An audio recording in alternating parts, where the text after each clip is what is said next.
हरे कृष्णा। आज हम सभी श्रवण करेंगे श्रीमद् भागवतम के अंतर्गत प्रथम स्कंध अध्याय 9 श्लोक संख्या 29 29 नंबर श्लोक। ओम नमो भगवते वासुदेवाय। ओम नमो भगवते वासुदेवाय। ओम नमो भगवते वासुदेवाय। धर्मं प्रवदस्तस्य सकालः प्रत्युत्स्थितः यो योगिनश्छन्द मृत्युर्वाञ्छित तत्तुत्तरायणः।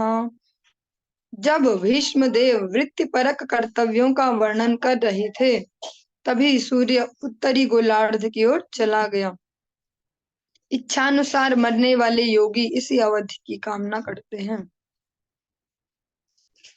भीष्म पितामह जब महाराज युधिष्ठिर व अन्य पांडवों को लक्षित करते हुए अपना उपदेश दे रहे हैं, तभी जो सूर्य देव हैं वो उत्तरी गोलार्ध की ओर चले गए। और यही भीष्म पितामह का मन का संकल्प था कि सूर्य उत्तरायण होंगे तभी मैं इस शरीर को त्यागूं। तदोपसंहृत्य गिरः सहस्रणीर विमुक्त संगम मन आदि पुरुषे कृष्णे लसत् पीत पटे चतुर्भुजे पुरा स्थिते अमीलित दृग्व्यधारयत। तत्पश्चात वह व्यक्ति भीष्म पितामह जो हजारों अर्थों से युक्त विभिन्न विषयों पर बोलता था तथा हजारों युद्धों में लड़ चुका था और हजारों व्यक्तियों की रक्षा कर चुका था, उन्होंने बोलना बंद कर दिया।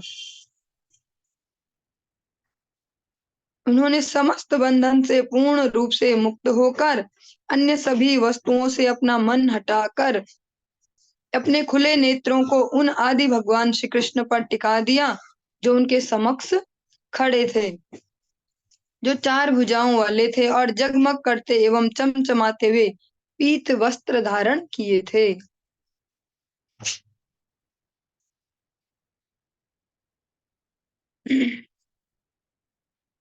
अपना भौतिक शरीर त्यागते समय भीष्मदेव ने मनुष्य जीवन के महत्वपूर्ण कार्य से संबंधित यशस्वी उदाहरण को प्रस्तुत किया।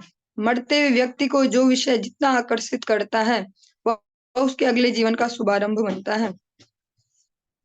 अतः यदि कोई परमेश्वर श्री कृष्ण के विचारों में लीन रहता है तो इसमें कोई संदेह नहीं कि उसके लिए भगवान के धाम में वापस जाना निश्चित है। जिस प्रकार से आप सबने स्मरण भी किया है श्लोक, अंत काले च मामेव स्मरन् मुक्त्वा कलेवरम यः प्रयाति समद्भावम याति नास्त्यत्र संशयः या यम यम वापि स्मरन् भावम त्यजत्यन्ते कलेवरम तम तमय वैति कौन्तेय सदा तद भाव भावितम्। जो लास्ट समय में जहाँ हमारा मन बुद्धि सब टिका हुआ है, कह सकते हैं कि जो हमारा जो मेन आकर्षण है वो जहाँ जो होगा वही गति हमारे अगले जीवन के लिए शुभारंभ बनेगी। वहां से हमारी अगली जो नेक्स्ट जर्नी है शरीरों वाली, वो वहां से प्रारंभ होगी जहाँ इस बार हमने एंड की है। ये तो जगत में भी देखा जाता है, अगर हमें कहीं पहुंचना है, बीच में स्टे लेते हैं तो फिर वहीं से अगला स्टेशन के लिए चलना शुरू करते हैं। ऐसे जिस प्रकार के भावों में हम इस शरीर को छोड़ेंगे, अगले शरीर में वहीं से स्टार्ट हो जाएगा।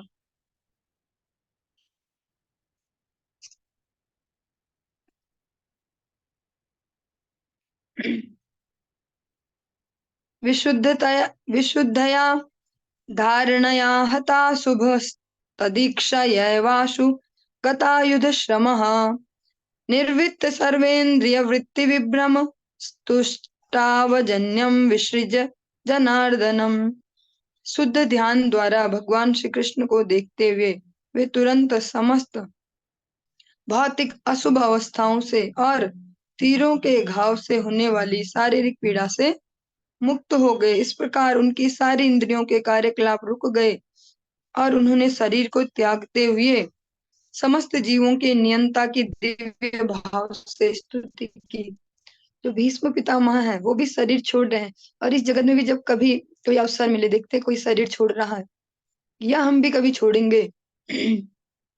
लेकिन वो उस सीन को स्मरण करना ही कितना दुखदायक या कितना डरावना होता हमारे लिए कि कोई जाएगा, ये जा रहा है, और जो जा भी रहा होता है, वो कष्टपूर्ण तरीके से उसके भी कष्ट देखे नहीं जा रहे होते, इतना कष्ट हो रहा है। लेकिन जो भीष्म पितामह इतने दिन से जो बाणों की सैया पर लेटे हुए हैं, अब जैसे ही उनका समय या शरीर छोड़ने का, उन्होंने पूरा ध्यान भगवान श्री कृष्ण में एकाग्र कर लिया, जिससे जो बाहर की जो शरीर वाली जो अवस्थाएं हैं, तुरंत समस्त भौतिक अशुभ अवस्थाओं से, जो भी बाहर की जो भी अवस्थाएं हैं शरीर की, और जो शारीरिक कष्ट भी है, जो शारीरिक पीड़ा है, वो भी उससे भी उन्मुक्त हो गए। इस प्रकार उनकी इंद्रियों के सारे कार्यकलाप रुक गए, अब केवल चेतना कार्य कर रही है। और शरीर को छोड़ने के पहले उन्होंने समस्त जीवों के नियंता जो भगवान है, परम भगवान श्री कृष्ण, उनकी दिव्य भाव से स्तुति की। हम सभी श्री भीष्म देव द्वारा जो भगवान की स्तुति है उसको श्रवण करते हैं। श्री भीष्म उवाच इति मतुरुप कल्पिता वितृष्णा भगवती सात्वत पुंगवे विभुम्नि स्वसुखमुप गते क्वचित् द्विहर्तुं प्रकृतिमुपैयुषि यद्भव प्रवाह। भीष्म देव ने कहा, अभी तक मैं जो सो अभी तक मैं जो सोचता, जो अनुभव करता तथा जो चाहता था, वह विभिन्न विषयों तथा वृत्तियों के अधीन था, किंतु अब मुझे उसे परम शक्तिमान भगवान श्री कृष्ण में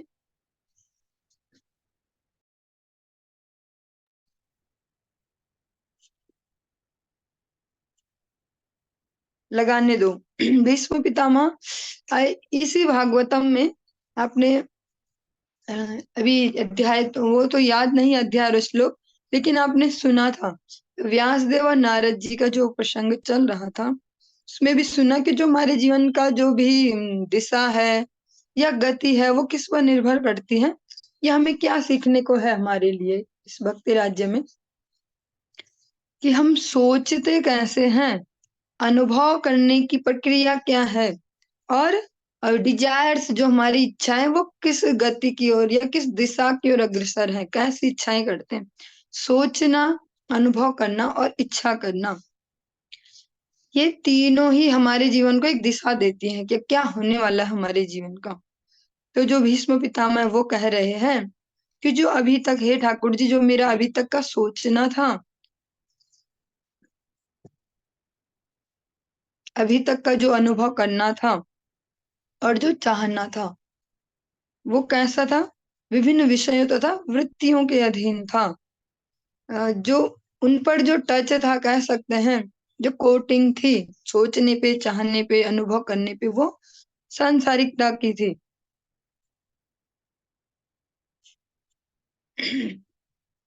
किंतु अब मुझे उसे परम शक्तिमान भगवान श्री कृष्ण में लगाने दो। लेकिन अब जो मेरी ये तीनों क्रियाएं हैं, मैं इन्हें केवल भगवान से जोड़ना चाहता हूँ, एकमात्र श्री भगवान श्री कृष्ण से। वे सदैव संतुष्ट रहने वाले हैं, किंतु कभी कभी भक्तों के नायक होने के कारण इस भौतिक जगत में अवतरित होकर दिव्य आनंद लाभ करते हैं। यद्यपि यह सारा भौतिक जगत उन्हीं के द्वारा सृजित है। भगवान हमेशा से आत्म संतुष्ट है, जिसको कहते हैं आत्मा राम, स्वयं में ही रमण करने वाले, हमेशा आनंदित रहने वाले, किंतु फिर भी अपने भक्तों के लिए वो इस धरा धाम पर अवतीर्ण होते हैं और अलग अलग लीलाएं करते, दिव्य आनंद का भी अनुभव लेते हैं। जबकि ये सारा जो भी खेल है, जो भौतिक जगत, जो भी सृष्टि है, भगवान के द्वारा ही निर्मित है, फिर भी भगवान अपने भक्तों की प्रसन्नता के लिए यहाँ आकर लीलाएं करते हैं। त्रिभुवन कमनम तमाल वर्णम रविकर गौर पराम्बरम दधानी वपुरलक वपुरलक कुलावृता नाब्जम विजय सखे रतिरस्तु मे नवद्या। श्री कृष्ण अर्जुन के घनिष्ठ मित्र हैं। वे इस धरा पर अपने दिव्य शरीर सहित प्रकट हुए हैं, जो तमाल वृक्ष सदृश नीले रंग के हैं। उनका शरीर तीनों लोकों, चाहे वो उच्च हो, मध्य हो या अधोलोक हो, में हर एक को आकृष्ट करने वाला है। उनका चमचमाता पीतांबर तथा चंदन चर्चित चर्चित मुख कमल मेरे आकर्षण का विषय बने। मैं किसी भी प्रकार के फल की इच्छा न करूं।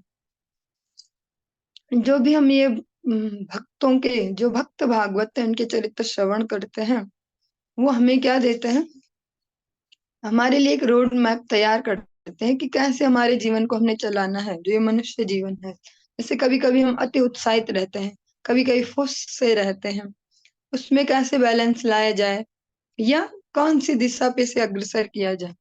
भीष्म पितामह कहते हैं, भगवान श्री कृष्ण के गुणानुवाद करते हुए, कि भगवान अर्जुन के घनिष्ठ मित्र हैं और भगवान इस धरा धाम पर अपने दिव्य जो शरीर है, भगवान का शरीर हमारे जैसा नहीं, मल मूत्र का पिंड, वह दिव्य शरीर, और उनका जो वर्ण है वो कैसा है, तमाल वर्ण, तमाल वृक्ष होता है उसके जैसा ब्लूइश। भगवान काले भी नहीं है, जैसे बोल सकते हैं मेघ होता है जल भरा हुआ, नवनीरदनिंदित कांतिधरम रसनाग रस सागर नागर भूप। नवनीरद निंदित कांति धर्म, भगवान का जो कांति है वो कैसी है, जो नया नया बादल है जिसमें खूब सारा पानी भरा है, वैसा जैसा उसका कलर है भगवान का भी उसी प्रकार है। उनका शरीर तीनों लोकों, जो तीनों प्रकार के लोक हैं, ऊपर हैं, बीच में और नीचे हैं, तीन तो नहीं बोल सकते, तीन टाइप हो गए वो उनमें सबको हर एक को अट्रैक्ट करने वाला है। और उनका चमचमाता पीतांबर तथा चंदन चर्चित मुख कमल मेरे आकर्षण का विषय बने। भीष्म पितामह की स्थिति अभी कैसी है, शरीर में भी भयंकर कष्ट है। इस जगत में अब देख रहे हैं वो अलग अलग प्रकार के जैसे रोग आ जाते हैं, अब किसी को कुछ हो जाता है, किसी को कुछ, उन कष्टों में भीष्म पितामह को तो इतना बड़ा कष्ट है, शरीर के हर अंग में एक एक बाण चुभ रहा है, कितना नुकीला, उन पर ही लेटे हुए हैं, उन्हीं पे लेटे हुए हैं, और कितना दर्द हो रहा होगा, खून भी टपक रहा होगा हर जगह। अब वो कहाँ कहाँ फील करें कि मेरे सिर में दर्द है या हाथ में दर्द।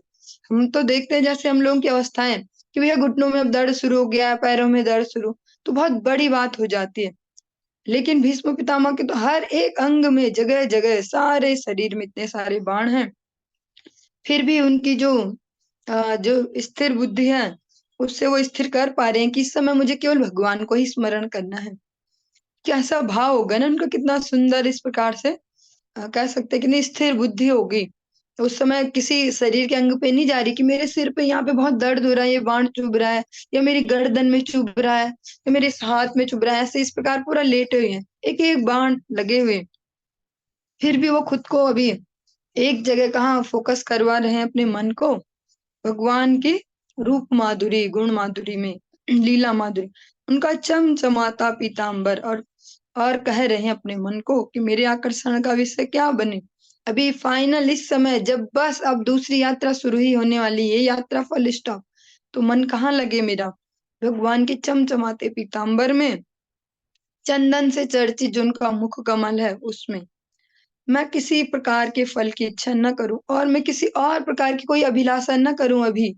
जिस प्रकार से इस जगत में देखा जाता है अनेक अनेक इच्छाएं, प्रत्येक व्यक्ति जो भी शरीर छोड़ता है उसकी कुछ ना कुछ इच्छाएं बची रह जाती हैं, कोई भी नहीं बोलता कि मैं पूर्ण सेटिस्फाइड हो जा रहा हूं, बस सबकी कुछ ना कुछ छूट जाती है। लेकिन भीष्म पितामह अपने लिए कहते हैं कि बस भगवान की स्वरूप माधुरी में, लीला माधुरी में मेरा मन लगे, मैं किसी अन्य इच्छाओं में न फंसूं।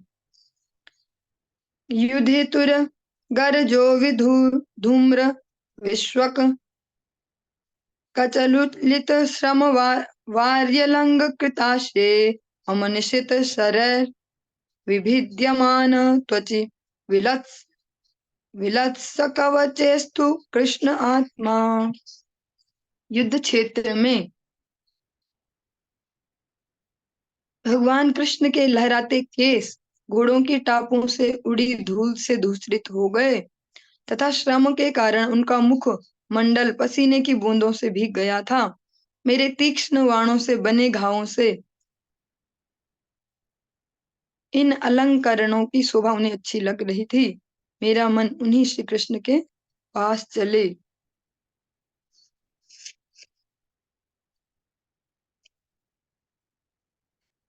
अब इसमें देव भगवान के उस रूप माधुरी का वर्णन कर रहे हैं जो युद्ध क्षेत्र में भगवान हमेशा ही प्रसन्न है और हमेशा ही सौंदर्य से परिपूर्ण। भगवान का सौंदर्य या प्रसन्नता हम जैसे किसी परिस्थिति पे, वस्तु पे, व्यक्ति पे डिपेंड नहीं करती। अभी इसमें पितामह याद कर रहे हैं उस सीन को जब वो लड़ तो उनके शत्रु पक्ष से रहे थे, फिर भी भगवान की रूप माधुरी को दर्शन कर रहे थे। इसमें वर्णन करते हैं कि जब भगवान अर्जुन की मित्रता के कारण अर्जुन का साथ दे रहे हैं युद्ध क्षेत्र में, भगवान के जो केस हैं वो लहरा रहे हैं और उन पर युद्ध क्षेत्र में जो धूल उड़ रही है वो धूसरित हो रहे हैं वो केस।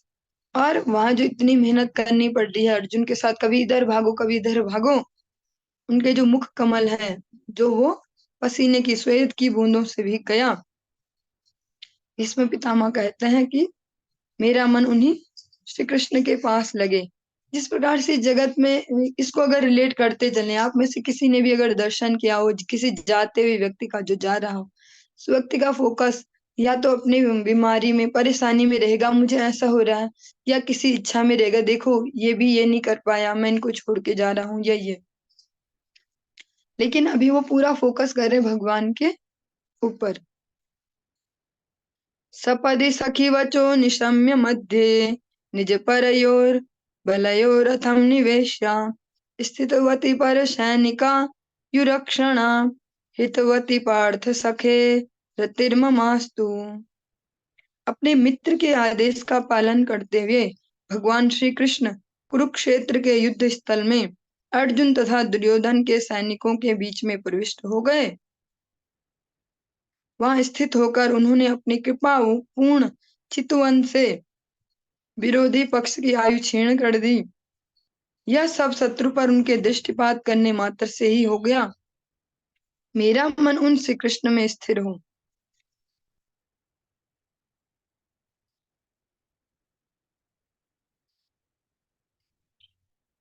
चलिए थोड़ा सा इसका तात्पर्य श्रवण करते हैं। भगवत गीता में अर्जुन ने अच्युत भगवान श्री कृष्ण को आज्ञा दी कि वे उनके रथ को सैनिकों के व्यूह के बीच में ले जाएं। सैन्योरुभयोर मध्ये रथम स्थापयाम्यच्युता, इस प्रकार से अर्जुन कहते हैं भगवत गीता के प्रथम अध्याय में।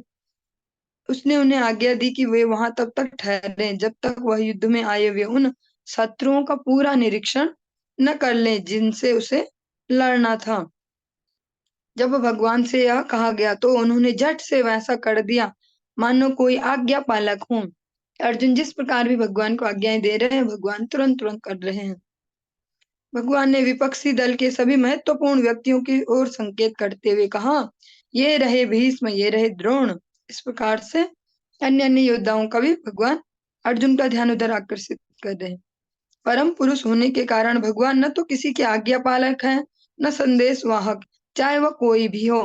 भगवान किसी के अंडर में तो है नहीं कि उसकी आज्ञा माने या उसका मैसेंजर का काम करे, लेकिन अपने भक्तों पर अहेतु की कृपा तथा वत्सलता के कारण, जो भक्त वत्सलता है भगवान की, उसके कारण वे अपने भक्त के भी आदेश का तत्परता से एक तत्पर सेवक की भांति पालन करते हुए दिख रहे हैं।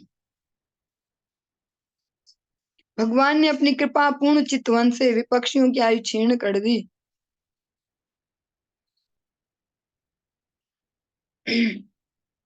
अतः अर्जुन के शत्रुओं की आयु को क्षीण करने का अर्थ यह नहीं था कि वह कृष्ण अर्जुन का पक्ष ले रहे थे। भगवान ने जिन जिन का भी दर्शन किया उनकी आयु क्षीण कर दी, जैसे भीष्म पितामह कह रहे हैं। लेकिन ये निगेटिव सेंस में नहीं है कि भगवान ने अर्जुन की हेल्प करने के लिए उनकी आधी आयु खा ली, ऐसा नहीं। भगवान ने उन सबको उनके अंतिम समय में अपना दर्शन दिया। वे सारे योद्धा भी मोक्ष को प्राप्त हुए क्योंकि उन्होंने अंतिम समय में भगवान का दर्शन किया।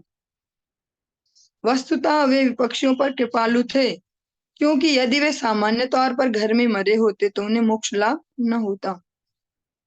बल्कि जो सैनिक या योद्धा जो कुरुक्षेत्र के युद्ध में मारे गए विपक्षी पक्ष के भी, वो भगवान को देखते हुए भगवान को अपने साक्षात्कार करते हुए उन्होंने शरीर छोड़े, तो ये उनके लिए ज्यादा फायदेमंद था। इसकी बजाय अगर वो घर में अलग अलग रीजन से भी शरीर छोड़ते, क्योंकि शरीर सबको छोड़ना ही एक दिन, लेकिन उनका फिर वो परम लाभ न होता भगवत दर्शन का और भगवत धाम जाने का।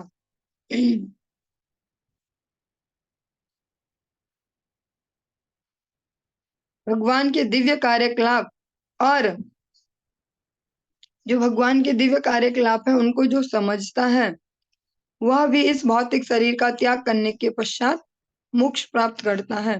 भगवान किसी भी हालत में कोई गलत कार्य नहीं करते, वे परम पूर्ण हैं और सर्वदा सबों के लिए मंगलमय हैं।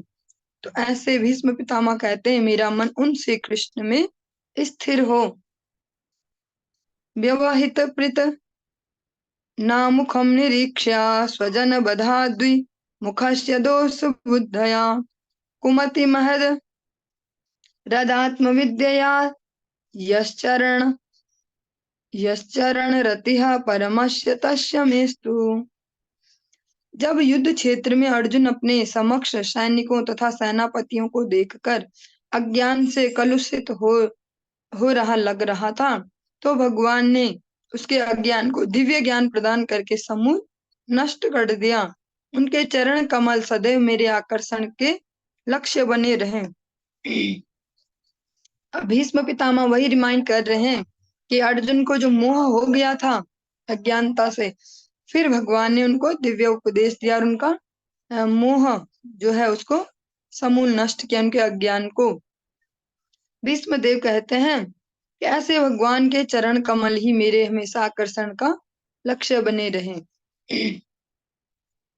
स्वनिगम महाया मत प्रतिज्ञा मृतमधिकर्तु वप्लुतो रथस्थः धृतरथ धृतरथ चरणोऽभ्ययाच्च लद्गुर् हरिरिवाहन्तुमिभं गतोत्तरीयः। मेरी इच्छा को पूरी करते हुए तथा अपनी प्रतिज्ञा तोड़कर वे रथ से नीचे उतर आए, उसका पहिया उठा लिया और तेजी से मेरी ओर दौड़े, जिस तरह कोई सिंह किसी हाथी को मारने के लिए दौड़ पड़ता है। इसमें उनका उत्तरीय वस्त्र भी रास्ते में गिर गया। अब भीष्म पितामह भगवान की जो कृपा है उसको भी वर्णन कर रहे हैं, उसको भी याद कर रहे हैं। वो कहते हैं कि मेरी प्रतिज्ञा पूरी करने के लिए जो उन्होंने प्रतिज्ञा की थी कि मैं आपको भी शस्त्र उठाने को मजबूर कर दूंगा, भगवान ने अपनी प्रतिज्ञा तोड़ दी कि मैं शस्त्र नहीं उठाऊंगा। वे रथ से नीचे उतर आए और उसका पहिया उठा लिया और उस पहिए को ही भगवान ने अपना अस्त्र बना लिया। तेजी से मेरी ओर दौड़े। किस प्रकार दौड़े? जैसे कोई शेर दौड़ता है किसी हाथी को मारने के लिए। इसमें उनका उत्तरीय वस्त्र भी रास्ते में गिर गया। भगवान का जो पीताम्बर है उत्तरीय वो भी गिर पड़ा। सित विशिख हतो विशीर्ण दंशः शतज परिप्लुत आततायिनो में प्रशभम भीष्मार मध्यार्थम सभवतु मे भगवान गतिर्मुकुंदः। भगवान श्री कृष्ण जो मोक्ष के दाता हैं, वे मेरे अंतिम गंतव्य हों। युद्ध क्षेत्र में उन्होंने मेरे ऊपर आक्रमण किया, मानो वे मेरे पैने बाणों से बने घावों के कारण क्रुद्ध हो गए हों। उनका कवच छितरा गया था और उनका शरीर खून से सन गया था।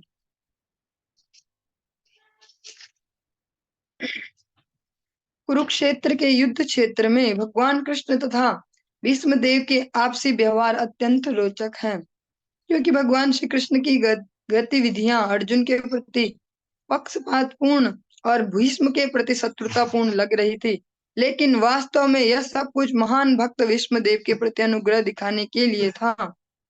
कर तो ऐसा लग रहा था कि भगवान अर्जुन का पक्ष ले रहे, भीष्म पितामह से दुश्मनी निभा रहे, लेकिन वास्तव में वो भीष्म पे कृपा कर रहे थे, उनपे ही विशेष अनुग्रह कर रहे हैं, क्योंकि उनकी प्रतिज्ञा पूर्ण करनी थी। ऐसे आचरणों की सबसे बड़ी विशेषता यह होती है कि भक्त शत्रु का अभिनय करते हुए भी भगवान को प्रसन्न कर सकता है। परम पूर्ण होने के कारण भगवान अपने भक्त की शत्रु वेश में भी सेवा ग्रहण करते हैं।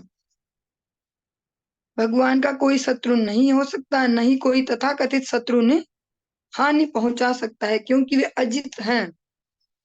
तो भी उन्हें आनंद आता है जब उनका कोई शुद्ध भक्त उन पर शत्रुओं की भांति प्रहार करता है या उच्च पद से उनका आलंब करता है।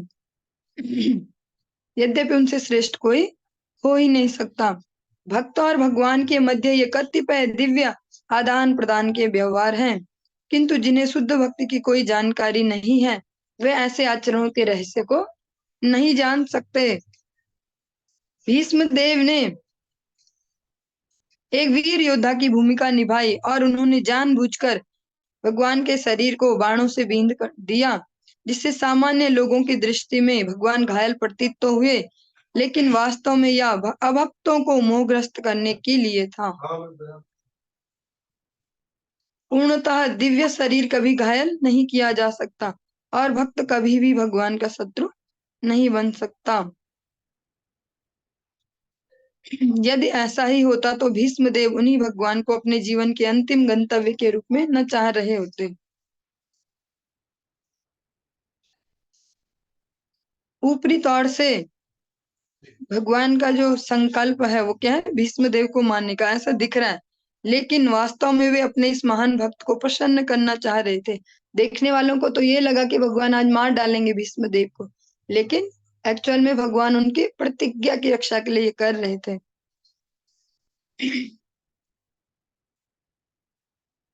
भीष्मदेव भगवान के साक्षात स्वरूप को देखने की इच्छा व्यक्त करते हैं और सारे शुद्ध भक्त ऐसी ही कामना करते हैं। भीष्मदेव जो अंतिम समय है, जब उन्हें पता भी है कि बस ये मेरा अंतिम ही समय है, तो अपनी सारी जो भी उनकी इंद्रियां हैं, जो भी इच्छाएं हैं, सब कुछ भगवान के श्री चरणों में समर्पित कर रहे हैं।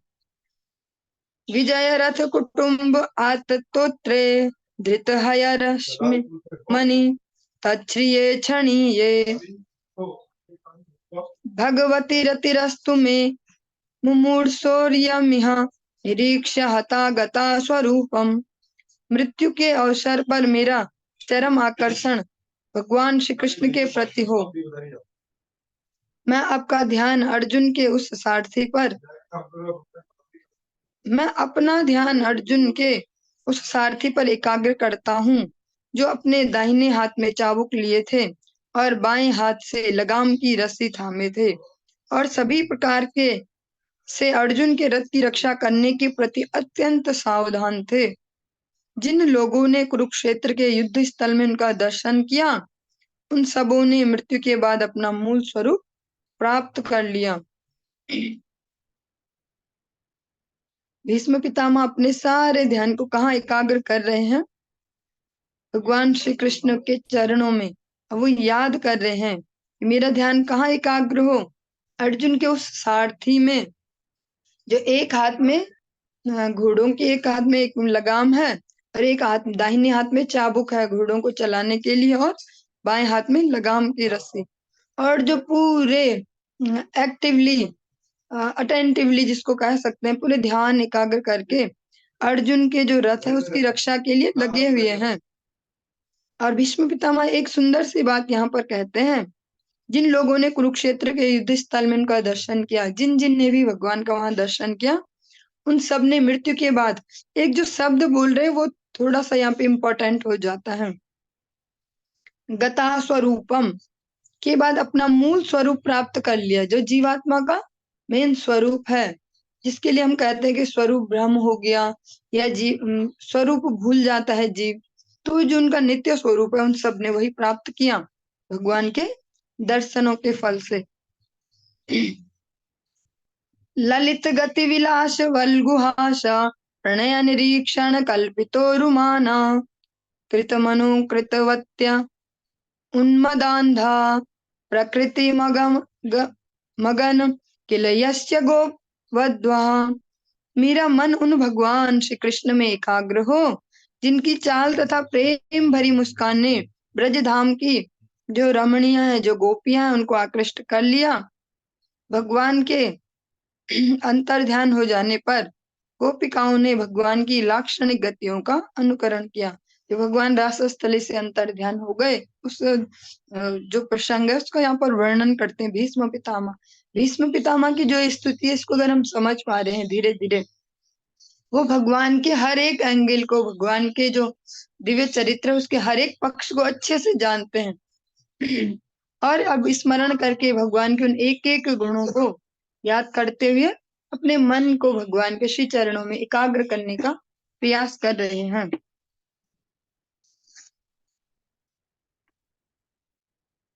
मुनिगण नृप वर्य सकुलयन अंतः सदस्य युधिष्ठिर राजसूय एषाम अर्हण मुकुपेद ईक्षणीयो मम दृष्टि गोचर एस आविरात्मा।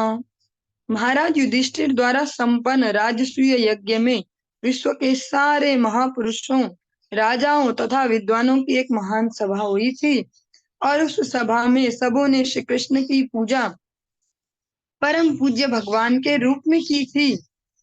यह सब मेरी आंखों के सामने हुआ और मैंने इस घटना को याद रखा, जिससे मेरा मन भगवान में लगा रहे। भीष्म पितामह अब वो वाला दृश्य याद कर रहे हैं जब युधिष्ठिर महाराज का राष्ट्रीय यज्ञ हुआ और जितने भी वहाँ ऋषि मुनि महापुरुष राजा विद्वान जो भी सारे लोग एकत्रित हुए हैं, सबने एक स्वर में भगवान को अग्र पूजा का अधिकारी वहां पर स्थिर किया कि भगवान ही सर्वश्रेष्ठ हैं। तो भीष्म पितामह कहते हैं कि ये सब मेरी आंखों के सामने हुआ और मैंने उसको अपने जो बुद्धि है उसमें फिट कर लिया, हमेशा के लिए याद कर लिया, ताकि मेरा मन भगवान में ही लगा रहे। तमिम महज मजम शरीर भाजाम हृदय हृदय धिष्ठित मात्म कल्पितानाम प्रतिदृशमिव नैक धाकमेकं समधिगतोऽस्मि विधूत भेद मोहा। अब मैं पूर्ण एकाग्रता से एक ईश्वर श्री कृष्ण का ध्यान कर सकता हूँ जो इस समय मेरे सामने उपस्थित है, क्योंकि अब मैं प्रत्येक के हृदय में, यहाँ तक कि मनोधर्मियों के हृदय में भी रहने वाले उनके प्रति द्वैत भाव की स्थिति को पार कर चुका हूँ। वे सबों के हृदय में रहते हैं। भले ही सूर्य को भिन्न भिन्न प्रकार से अनुभव किया जाए, किंतु सूर्य तो एक ही है। भीष्म पितामह कहते हैं कि अब मैं पूरी एकाग्रता से अपना जो मन है, अपना ध्यान है, उसको भगवान पर ही एकाग्र करता हूँ जो इस समय मेरे सामने है, क्योंकि भगवान प्रत्येक जीवधारी के हृदय में स्थित है। कोई उन्हें किसी भी रूप में माने, लेकिन भगवान सबके साथ विराजित है या सबों पर अपनी कृपा कर ही रहे हैं। जैसे कि जो सूर्य देव हैं, कोई बोले कि मैं इनको नहीं मानता, या कोई समझे कि बस गर्मी गर्मी ही सूर्य है, या कोई समझे कि लाइट ही सूर्य है।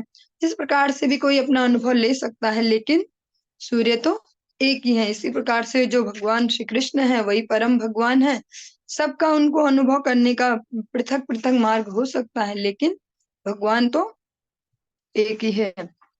सूता उवाच कृष्ण एवं भगवती मनोवाग् दृष्टिवृत्तिभिः आत्मन्यात्मान मावेश्यशो अंतः श्वास उपारमत। सूत गोस्वामी ने कहा, इस प्रकार भीष्म देव ने मन, वाणी, दृष्टि तथा कार्यों से अपने आप को परमात्मा अर्थात पूर्ण पुरुषोत्तम भगवान श्री कृष्ण में लीन कर दिया और शांत हो गए और उनकी श्वास रुक गई।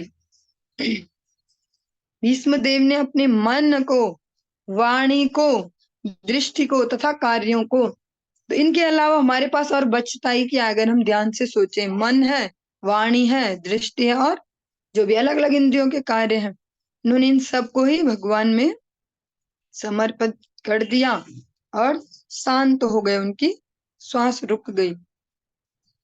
संपद्यमान माज्ञाया भीष्मं ब्रह्मणि निष्कले सर्वे वभूवुस्ते तूष्णीम वयांसी वदिनात्यये। यह जानकर कि भीष्म देव अनंत परम पूर्ण में लीन हो गए, वहां पर उपस्थित सारे लोग उसी तरह मौन हो गए जिस प्रकार दिन समाप्त होने पर पक्षी मौन हो जाते हैं। जो भी सारे लोग वहां पर उपस्थित हैं, उन्होंने समझ लिया कि भीष्म देव ने अपना शरीर त्याग दिया है। तो वे सब उसी प्रकार मौन हो गए। एक दृष्टांत दिया गया है। इस प्रकार से आप सब देखते भी होंगे, शाम को जब पक्षी वापस अपने घोंसलों में चले जाते हैं, जाते हुए हल्ला मचाते हुए जाते हैं, चींची चींची सारे लोग, लेकिन जब एक बार पहुंच गए उसके बाद मौन हो जाते हैं। इसी प्रकार से वहां पर जो सारे उपस्थित हैं तो सभी लोग मौन हो गए। तत्र दुन्दुभयो ने दुर्दैव मानवादिताः ससंसुः साधवो राज्ञां खात्पेतुः पुष्पवृष्टयः। तत्पश्चात मनुष्यों तथा देवताओं ने सम्मान में नगाड़े बजाए और निष्ठावान राजाओं ने सम्मान तथा आदर प्रदर्शित किया और आकाश से पुष्पों की वर्षा होने लगी। जो भीष्म पितामह है वो साधारण मनुष्य नहीं थे। वो एक वसु है जो यहाँ पर इस रूप में आए हैं, स्वयं गंगा देवी के पुत्र के रूप में।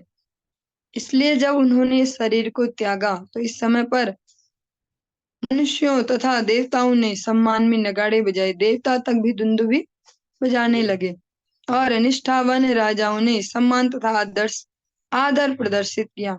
और जो सारे राजा हैं वो उनके प्रति सम्मान प्रदर्शित करते हैं और आकाश से उनके लिए पुष्प वर्षा हुई। हरे कृष्णा। आज की इस चर्चा को हम यहीं पर ही विराम देंगे, से आगे कल कंटिन्यू करेंगे। हरे कृष्ण।